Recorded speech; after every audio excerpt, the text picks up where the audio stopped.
ضرور ایسا ہی ہوگا، آپ بھی میرے لیے میری بڑی بہن کے جیسی ہی ہیں۔ کوئی بھی بات ہوئی میں آپ کو ضرور بتاؤں گی۔ میں نے بھی بھابھی کے ہاتھ پر اپنا ہاتھ رکھتے ہوئے انہیں مان بخشا تھا۔ پھر ہم دونوں اٹھ کر رات کے کھانے کی تیاری کرنے لگی تھیں۔ چند دن مزید اسی طرح گزر گئے تھے۔ میں اس کے بعد بھی 2-3 مرتبہ انایا کے گھر گئی تھی تاکہ میں وہ میٹھی اور سکون بھری آواز پھر سے سن سکوں، مگر ایسا ممکن ہی نہ ہوا تھا۔ مجھے ہر مرتبہ ہی مایوسی ہوتی تھی، جس کی وجہ سے میری طبیعت پر کافی اثر پڑا تھا۔ میری طبیعت میں ہر وقت یاسیت سی چھائی رہتی تھی اور موڈ بھی کچھ اچھا نہ ہوتا تھا۔ نہ جانے کیسے میں ایک ہی مرتبہ میں اس آواز کی عادی ہو گئی تھی۔ میرا دل چاہ رہا تھا کہ کچھ ایسا ہو جائے کہ میں ساری زندگی بس اسی آواز کو ہی سنتی رہوں۔ اس آواز کے مالک کا نام مومن عبداللہ تھا۔ وہ بھی حافظ قرآن اور عالم تھا۔ میرے دل میں اس کی اہمیت اور بھی بڑھ گئی تھی۔ وہ مجھے بھی اچھا لگنے لگا تھا۔ میں شاید اس سے محبت ہو گئی تھی، اور یہ محبت مجھے اسے دیکھ کر نہیں ہوئی تھی، بلکہ یہ محبت مجھے اس کی آواز سے ہوئی تھی اور اس کی اچھی صفات کی وجہ سے ہوئی تھی۔ میں زیادہ دنوں تک اس کی محبت کو چھپا کر نہ رکھ پائی تھی۔ اس کی محبت میری آنکھوں میں دکھائی دینے لگی تھی۔ میری باتوں میں خود بخود اس کا ذکر ہونے لگا تھا۔ بھابھی کی توجہ ایک مرتبہ پھر سے میری طرف ہو چکی تھی۔ روبی، میں کب سے تمہیں آوازیں دے رہی ہوں، دودھ ابل ابل کر بہہ گیا ہے، کہاں ہے تمہارا دھیان؟ کیا ہوتا جا رہا ہے تمہیں؟ روز بروز مجھے تم تو بالکل نفسیاتی لگنے لگی ہو۔ میں جو دودھ ابالنے کے لیے کچن میں آئی تھی، دودھ رکھ کر مومن کے خیالوں میں کھو گئی تھی۔ اس دوران میں بالکل بھول گئی تھی کہ میں نے چولہے پر دودھ چڑھایا ہوا ہے۔ بھابھی نے مجھے جھنجھوڑتے ہوئے خیالوں کی دنیا سے باہر لایا تھا۔ بھابھی، مجھے آپ سے ضروری بات کرنی ہے۔ کچھ سوچتے ہوئے میں نے بھابھی کو مخاطب کیا تھا۔ مجھے لگا اب وقت آ گیا ہے کہ بھابھی کو سب کچھ بتا دیا جائے، اس لیے میں نے بھابھی کو بھی مخاطب کیا تھا۔ لیکن میں نہیں جانتی تھی کہ یہ میری زندگی کی سب سے بڑی غلطی ہونے جا رہی تھی۔ کوئی اپنی ہوتی تو شاید وہ پردہ رکھ لیتی، مگر میری بھابھی تو بھائی کی پسند کی تھی اور باہر سے لائی گئی تھی۔ میرے تو وہم و گمان میں بھی نہیں تھا کہ جو بات میں بھابھی کو اپنی ہمدرد اور رازدار سمجھ کر بتا رہی ہوں، بھابھی میری اس بات کو دبا لے گی اور اسے میری کمزوری بنا کر میرے ہی خلاف استعمال کرے گی۔ ہاں ہاں بولو روبی، کیا بات ہے؟ سب ٹھیک ہے نا بھابھی؟ شاید اسی انتظار میں تھی۔ فوراً مجھے لے کر باہر صوفے پر آ کر بیٹھ گئیں اور مجھ سے پوچھنے لگی، بھابھی، آپ پہلے وعدہ کریں کہ آپ بھائی کو کچھ نہیں بتائیں گی۔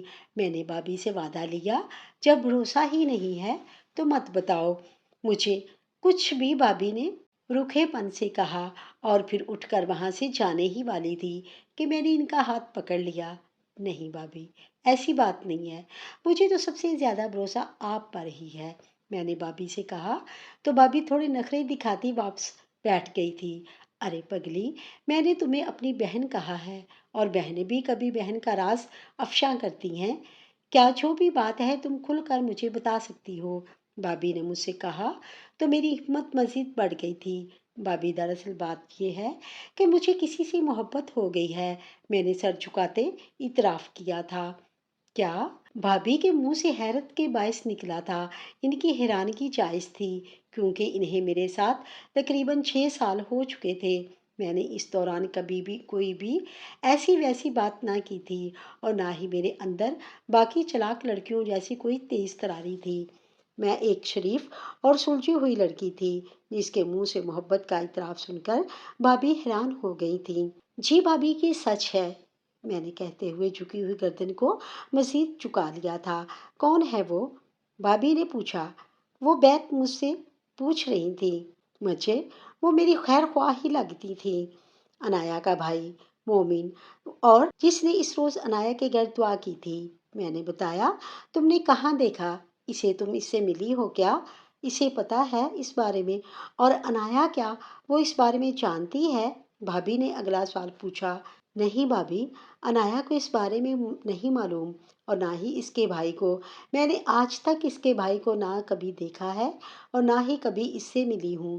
میں نے بتایا تو بھابھی کھوجتی ہوئی نظروں سے مجھے دیکھنے لگی تھی۔ تو پھر تمہیں اس سے محبت کیسی ہو گئی؟ بھابھی نے پوچھا۔ اس کی آواز سے بھابھی نے میں نے ہلکی سی آواز سے کہا تھا، تم سچ میں پاگل ہو گئی ہو روبینہ، بھابھی نے ہنستے ہوئے کہا تھا۔ پھر بھابھی مجھے کہنے لگی کہ ان کے گھر جاتی ہیں اور اس بارے میں انایا سے بات کرتی ہیں۔ بھابھی کی بات سن کر میں نے جھٹ سے انکار کر دیا تھا اور کہا کہ ابھی نہیں بھابھی۔ بھابھی کی بہت کوشش تھی کہ ان کے گھر جانے کی، لیکن میری وجہ سے وہ نہ جا سکی تھیں، مگر ہر دوسرے تیسرے روز میں ان کے گھر جانے کی فرمائش ضرور کرتی تھیں، اور پھر ایک روز انہوں نے مجھے اپنے ساتھ زبردستی تیار کر ہی لیا تھا۔ ہم دونوں انایا کے گھر گئے، دروازہ بجایا تو آگے سے ایک اجنبی عورت نکلی۔ اس سے پوچھا تو پتہ چلا کہ اسے یہاں آئے صرف ایک ہفتہ ہی ہوا ہے۔ پھر بھابھی مجھے لے کر اس مکان کے مالک کے گھر چلی گئیں تاکہ ان سے کچھ پتہ چل سکے۔ ان سے پوچھنے پر معلوم ہوا کہ وہ لوگ یہاں صرف 1 مہینے کے لیے ہی آئے تھے، کیونکہ ان کے گھر میں تعمیر و مرمت کا کام ہو رہا تھا۔ وہ جیسے ہی مکمل ہوا، انایا لوگ واپس چلے گئے تھے۔ میرا دل بہت بوجھل ہو چکا تھا۔ میں گھر آ کر کمرے میں بند ہو گئی تھی۔ مجھے ان کا یوں چلے جانا بالکل بھی اچھا نہیں لگا تھا۔ میں بہت بے چین رہنے لگی تھی۔ مجھے قرار نہیں آ رہا تھا۔ مجھے ایسا لگ رہا تھا کہ جیسے میری کوئی بہت زیادہ قیمتی چیز مجھ سے کھو گئی ہو، اور جس کے واپس ملنے کے بعد مجھے 1% چانس بھی نہیں تھے۔ میری حالت خراب رہنے لگی تھی۔ کتاب عشق میں اس حالت کو محبت کا روگ کہا جاتا ہے۔ مجھے بھی محبت کا روگ لگ گیا تھا، اور سب سے زیادہ افسوس مجھے خود پر ہوتا تھا کہ میں ان سے کچھ کہہ کیوں نہیں سکی۔ اگر میں ان سے کسی ایک کو بھی بتا دیتی تو شاید ان کے واپس آنے کی کوئی 1% چانس تو ہوتا، مگر میری کم عقلی کی وجہ سے میرے ہاتھ سے سب کچھ نکل گیا تھا۔ بھابھی بظاہر تو مجھ سے ہمدردی کرتی تھیں، مگر اندر ہی اندر وہ میری حالت دیکھ کر خوش ہو رہی تھیں۔ ان لوگوں کو گئے بھی 2 مہینے ہونے والے تھے۔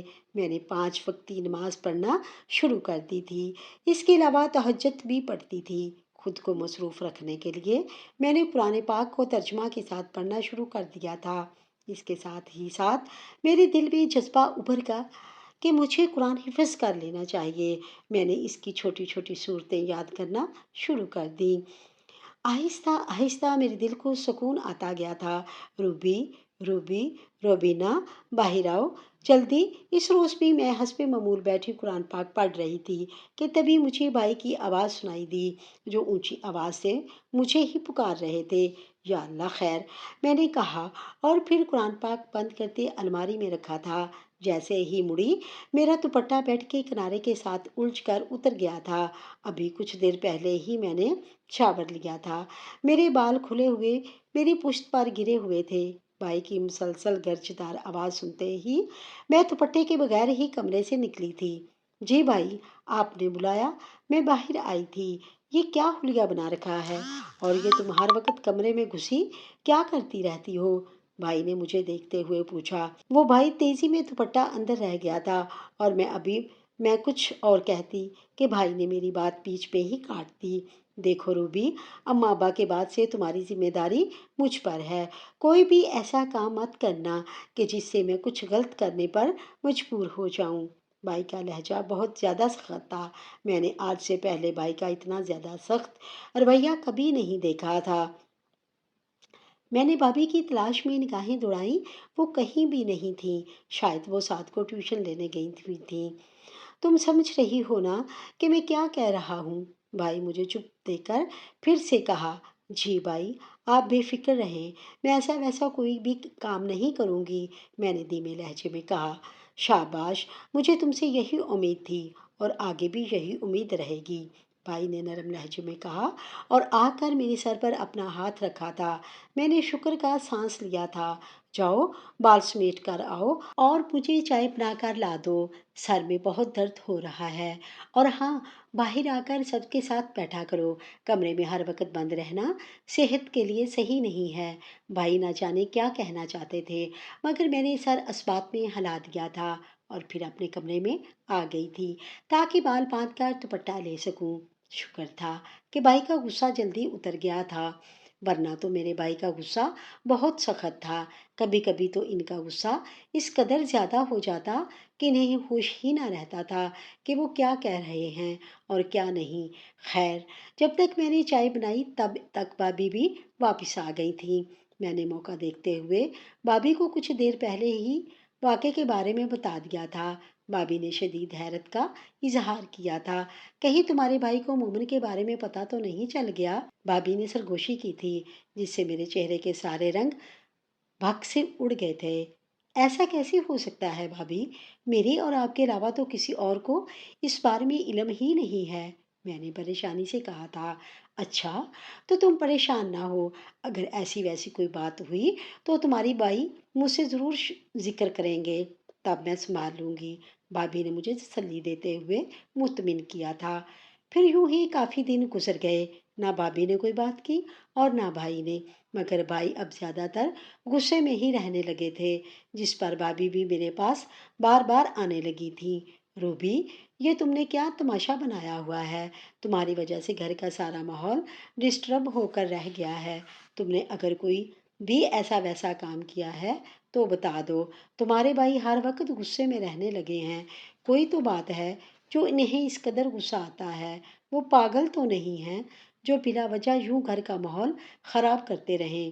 پلیز، اگر کوئی بات ہے تو مجھے بتا دو۔ اب یوں چنگاری کے بغیر تو دھواں نہیں اٹھتا۔ بھابھی کی باتیں سن کر مجھے بہت دکھ ہوتا تھا۔ میں جانتی تھی کہ بھائی غصے میں ہونے کی وجہ سے ان سے مس بہیو کر جاتے تھے، مگر اس کا یہ مطلب تو نہیں تھا کہ بھابھی مجھ پر شک کرتی اور مجھ سے آ کر ایسے سوالات کرتی۔ بھابھی، میں آپ کو کیسے یقین دلاؤں کہ جیسا آپ سوچ رہے ہیں ویسا کچھ بھی نہیں ہے؟ بھائی کا رویہ تو میری بھی سمجھ سے باہر ہے۔ میں نہیں جانتی وہ کیوں ایسا کر رہے ہیں، مگر اس میں میرا کوئی قصور نہیں ہے۔ میں نے بھابھی سے کہا تھا، نہ چاہتے ہوئے بھی میرا رویہ تلخ ہو گیا تھا۔ بھابھی پیر پٹکتے ہوئے چلی گئی۔ پھر اکثر ایسا ہونے لگا تھا۔ میری اور بھابھی کی بھی آپس میں منہ ماری ہونے لگی تھی۔ پہل ہمیشہ بھابھی کی طرف سے ہی ہوتی تھی۔ میں حتی المکان کوشش کرتی کہ سب کچھ نارمل رہے، کوئی بدمزگی نہ ہو، مگر بھابھی جان بوجھ کر کوئی نہ کوئی ایسی بات کر دیتی تھی کہ جس سے میں نہ چاہتے ہوئے بھی ان سے بدتمیزی کر جاتی تھی۔ میں سخت پریشان رہنے لگی تھی۔ دوسری طرف بھابھی نے بھائی سے کہنا شروع کر دیا تھا کہ اب اس کی شادی کی عمر ہو گئی ہے، اس کو بیاہ کر اس گھر سے رخصت کر دو۔ بھائی نے بھابھی کی بات سے اتفاق کیا، تو ویسے بھی آج کل ہر بات بھابھی کی ہی سننے لگے تھے۔ میں اپنی لاکھ صفائیاں بھی دے لیتی، مگر انہیں میں ہی غلط لگتی تھی۔ اور بھابھی، معصوم طیبہ، آج شام کچھ مہمان آ رہے ہیں، تم چائے کا اچھا انتظام کر لینا، میں بھی جلد ہی واپس آ جاؤں گا۔ ہم صبح ناشتے کی میز پر ناشتہ کر رہے تھے جب بھائی نے بھابھی کو مخاطب کر کے کہا، کوئی خاص مہمان ہے کیا؟ بھابھی نے پوچھا۔ ساتھ ہی ساتھ بھائی نے چہرے کے تاثرات بھی جاننے چاہے تھے، جو آج کل پل پل میں بدل رہے تھے۔ جب آئیں گے معلوم ہو جائے گا، فی الحال انتظامات اچھے سے ہونے چاہیے، اور تم یہ لو، کوئی سر منہ سدھار لینا، بھائی بھابھی سے کہتے مجھ سے مخاطب ہوئے، اور پھر 2000 روپے میری طرف بڑھائے تھے۔ شام میں مہمان آ گئے تھے۔ بھائی نے مجھے فی الوقت سامنے آنے سے منع کر دیا تھا۔ کچھ دیر بعد جب بھابھی مجھے لینے آئی تو تب یہ بات معلوم ہوئی کہ وہ مہمان کسی خاص مقصد کے لیے آئے تھے، اور ان کا خاص مقصد میرا رشتہ تھا۔ وہ میرا رشتہ لے کر آئے تھے۔ بھابھی نے مجھے لے جا کر ان کے درمیان بٹھا دیا تھا۔ وہ خواتین کافی اچھی تھیں اور مجھ سے بہت محبت سے ملی تھیں۔ وہ لوگ بھائی اور بھابھی کو اپنے گھر آنے کی دعوت دے گئے تھے۔ میں نے انہیں کافی پسند آئی تھی۔ مجھے اس لمحے مومن کی بہت یاد آئی تھی۔ کاش کہ یہ اس کی فیملی ہوتی اور یہ لوگ اس کے لیے میرا رشتہ لے کر آئے ہوتے، میں نے ایک سد بھرتے سوچا تھا، اور پھر خود کو وقت کے دھارے پر چھوڑ دیا تھا، اس سوچ کے ساتھ کہ اللہ جو بھی کرے گا انشاءاللہ اچھا اور بہترین ہی کرے گا۔ اس روز بھائی اور بھابھی بھی فرید کے گھر گئے تھے۔ میں گھر پر اکیلی ہی تھی۔ میرا دل نہیں لگ رہا تھا۔ مجھے بار بار مومن کے خیال آ رہے تھے۔ تبھی میں نے اس کے خیالات سے بچنے کے لیے وضو کیا اور قرآن پاک لے کر بیٹھ گئی تھی۔ تلاوت سے مجھے کافی سکون ملا تھا۔ جب تک میں فری ہوئی تب تک بھائی بھابھی بھی واپس آ گئے تھے۔